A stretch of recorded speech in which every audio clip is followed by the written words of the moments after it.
Hello my YouTube family. So in this video आज मैं आप सब लोगों के साथ चंडीगढ़ के अंदर जितने भी गवर्नमेंट कॉलेजेस हैं उन सब के हॉस्टल्स के बारे में डिस्कस करने वाली हूँ। Right, only saying about the government colleges, कुछ स्पेसिफाई नहीं कर रही हूँ कि सेक्टर 42 की बात करेंगे, सेक्टर 50 की बात करेंगे या फिर 11 की बात करेंगे। Just talking about the government colleges. देखो, जो गवर्नमेंट कॉलेजेस होते हैं these are directly funded by the Chandigarh government, DHE government. Right, जितने भी डीएचई के हेड ऑफिसेस हैं वहाँ से इस पे डायरेक्टली फंड होता है, तो हर किसी के अंदर इक्वल ही फंड जाता है। इसीलिए हॉस्टल्स जो है वो सेम मैनेज्ड हैं, ज़्यादा फ़र्क नहीं है, थोड़ा बहुत जस्ट फ़र्क हो जाता है क्योंकि जो लोअर लेवल पे फ़र्क पड़ता है, इससे ज़्यादा कोई फ़र्क नहीं है वहाँ पर। मेनली सारे के सारे हॉस्टल्स सेम है, सेम वर्किंग होती है, सेम डॉक्यूमेंट्स मांगे जाते हैं, सेम प्रोसीजर है अप्लाई का और वेकेट का। ठीक है, इसीलिए आज कितनी फ़ीस रहने वाली है अगर आप चंडीगढ़ के अंदर हॉस्टल लेने की सोच रहे हैं, इस वीडियो को आप लोगों ने पूरा देखना है। और उसके बाद कोई डाउट आता है तो वो आप कमेंट्स बॉक्स में ज़रूर से ज़रूर बताएंगे। और वीडियो को लाइक और चैनल को सब्सक्राइब करना मत भूलना अगर आप हमारे चैनल पर नए हैं तो चलिए सबसे पहले बात करते हैं रूम के रेंट की, या फिर आप लोगों को वहाँ सिंगल रूम्स, डबल रूम्स, कैसे रूम्स अलॉट होते हैं। ये सब चीज़ें मैंने ऑलरेडी अपने रूम टूर, कॉलेज टूर तो मैंने अब तक डाला नहीं है, हॉस्टल टूर वगैरह के अंदर आप सब लोगों के साथ डिस्कस की हैं, तो आप वहाँ जाकर देख सकते हैं। लिंक जो है डिस्क्रिप्शन में एंड कमेंट बॉक्स में शेयर कर दूँगी अगर आप रूम टूर्स वगैरह नहीं देखे। देखो, एक साल में डबल रूम जो 2 रूम सेट होता है उसके अंदर रही हूँ, उसका भी है। एक साल में 3 रूम सेट के अंदर रही हूँ, बट वहाँ पर हम 2 ही लोग रहते थे, उसका भी आप लोगों के साथ लिंक शेयर है। इस साल पता नहीं कौन सा जो है मिलने वाला है हमें हॉस्टल, तो उसके बारे में बात करेंगे। सबसे पहले जो रूम रेंट है that is just amount to 3000 for the 6 months. But हाँ, यहाँ फर्स्ट ईयर वाले बच्चे होंगे उनको हाँ हमसे तो यार 5-6 हज़ार मांग रहे हैं, वो 6 हज़ार मांग रहे हैं। तो उसके अंदर ऐसा इसलिए क्योंकि उसके अंदर आप लोगों की सिक्योरिटी भी इंक्लूडेड है।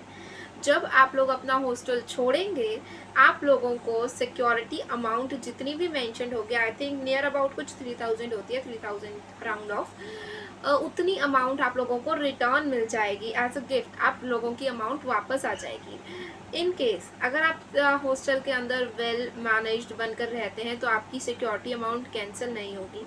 देखो, जो ये ड्रिंक्स वगैरह की चीज़ें होती हैं these are just not allowed in hostels, but some people are there to do these things.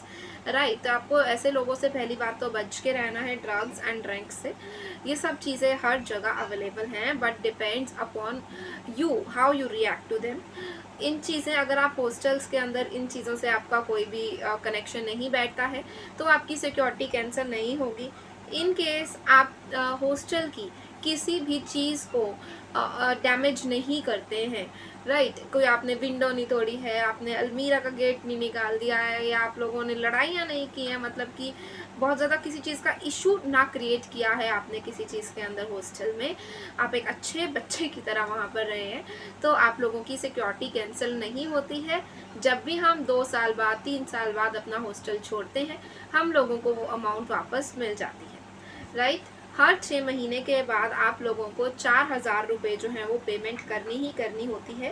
Rather जो फर्स्ट बार टाइम एडमिशन ले रहे हैं उन लोगों की अमाउंट 6000 कुछ हो सकती है। राइट, उसके बाद आप लोगों के साथ मेस की फ़ीस शेयर करूँगी।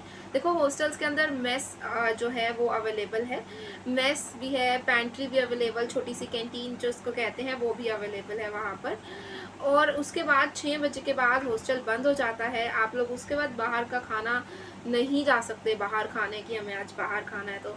एंड मेस के अंदर भी ये सिस्टम नहीं है कि आज मैं ब्रेकफास्ट नहीं कर रहा तो आज का मेरा कई जगह सिस्टम होता है, not in Chandigarh but outside Chandigarh, ये होता है कि आप लोगों को कार्ड्स दे दिए जाते हैं, आप लोग कार्ड स्वाइप करते हैं, आपकी मेस के अंदर एंट्री हो जाती है और कार्ड के अंदर आपका फ़ी या तो कट जाती है कि इतना आज का ब्रेकफास्ट का अमाउंट डिडक्ट हो गया है, या फिर ऐड ऑन हो जाती है कि आज का ब्रेकफास्ट, जो भी वहाँ का सिस्टम रहता है। बट यहाँ पर ऐसा नहीं है, यहाँ पर आपको पर मंथ कंपल्सरी पेमेंट करनी होती है। Right, per month compulsory payment 3000 something रहती है, 3056 रुपीज़ आई थिंक इतनी रहती है। अगर मेरे पास मेस फी रिसिप्ट होगी तो मैं आपको यहाँ पर ज़रूर लगा दूँगी। राइट, इतनी रहती ही रहती है। और ऐसा नहीं है हर मंथ हमें पेमेंट करनी पड़े, 2 महीने की या 3 महीने की ये पेमेंट हमसे इकट्ठी साथ में ही ले ली जाती है हर बारी, ताकि हम ना पेमेंट करें और एक ही बारी सारे हॉस्टल से आप लोगों की अमाउंट जो है वो ली जाएगी। जो main expenses everybody has to incur, basic expenses, वो मैंने आप लोगों को बता दिए। इसके बाद अगर आप लोग स्पेशल कोई एक्सपेंसेस करना चाहते हैं, that totally depends upon you. अगर आप लोगों को मेस का खाना पसंद नहीं आ रहा है, आप कैंटीन या पेंट्री से पैकेट्स ले रहे हैं, वहाँ से खाना बनवा रहे हैं, उनके एडिशनल एक्सपेंसेस होते हैं। बट यहाँ इतने ज़्यादा हाई एक्सपेंसेस नहीं होते, नॉर्मल एक्सपेंसेस होते हैं, वहाँ पर आप लोगों को खर्चने पड़ सकते हैं। उसके बाद कोई ओकेजन्स आ रहे हैं, आप सैटरडे नाइट्स को पार्टीज़ प्लान कर रहे हैं विद इन हॉस्टल या आउटसाइड हॉस्टल, तो उसके एक्सपेंसेस अलग हो सकते हैं। बट कॉलेज हॉस्टल कुछ आपसे एक्स्ट्रा नहीं चार्ज करेगा इन कंडीशंस के बारे में। उसके बाद कोई फेयरवेल पार्टीज़ हो रही हैं, कोई फ्रेशर पार्टीज़ हो रही हैं, उसके लिए भी आप लोगों को कुछ अमाउंट 100-200 एक्स्ट्रा 300 तक देना पड़ सकता है। वो आप लोगों पर डिपेंड करता है। पर्टिकुलर अब नहीं है ना कि सारे तो फ्रेशर्स करवाते नहीं हैं, कुछ कुछ ही फ्रेशर्स कंडक्ट करवाएंगे। तो जहाँ फ्रेशर्स हो रही हैं वहाँ पासेस होंगे, तो वहाँ पर 200-300 रुपये का आप लोगों की एंट्री होगी, तो वो चीज़ तो आप लोगों को देनी पड़ेगी ना। But in my college freshers भी होती है, सारी पार्टीज़ होती हैं, और हर किसी को कंपल्सरी पेमेंट भी करनी पड़ती है।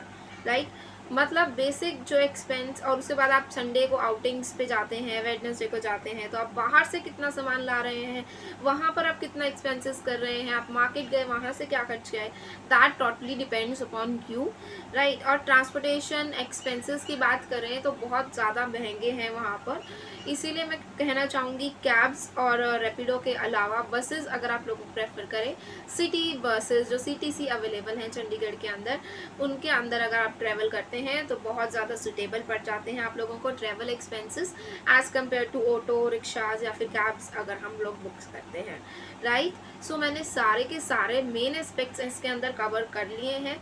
इतनी ही फ़ीस चार्ज की जाती है बस, और इससे ज़्यादा कोई फ़ीस चार्ज नहीं होती है। बता दिया, हर 6 मंथ्स के गैप पे आप लोगों को 4000 रूम रेंट पे करना ही होता है। फर्स्ट जो सेमेस्टर के स्टूडेंट्स हैं उनको सिक्योरिटी इंक्लूजन पे करनी होती है। अब सिक्योरिटी रिफंड कैसे मिलेगी वो वहाँ की वार्डन पे डिपेंड करता है, आप लोगों को फॉर्म फिल करना होता है एंड ऑल दैट। अब बात आती है कि आपके हॉस्टल डॉक्यूमेंट्स क्या क्या चाहिए एंड आप लोगों के हॉस्टल कब से ओपन होने वाले हैं। These videos to be coming very very soon. आप लोगों के जब भी ओपन होंगे मैं आप लोगों को ज़रूर से ज़रूर बता दूंगी। फ़िलहाल के लिए इतना ही। इसके बाद अगर आप लोगों की कोई और क्वेरीज आती हैं, एक्सपेंसेस के अंदर इससे ज़्यादा नहीं है, दैट्स इट। और इतने हैं कि आप लोग खुद भी ब्योर अप कर सकते हैं बाय योर ऑनलाइन इनकम। सो उसके लिए आप लोगों को चैनल से जुड़े रहना है, चैनल को सब्सक्राइब करना है। मिलते हैं आप सब लोगों के साथ एक नई वीडियो के अंदर। Till then bye bye and Jai Hind.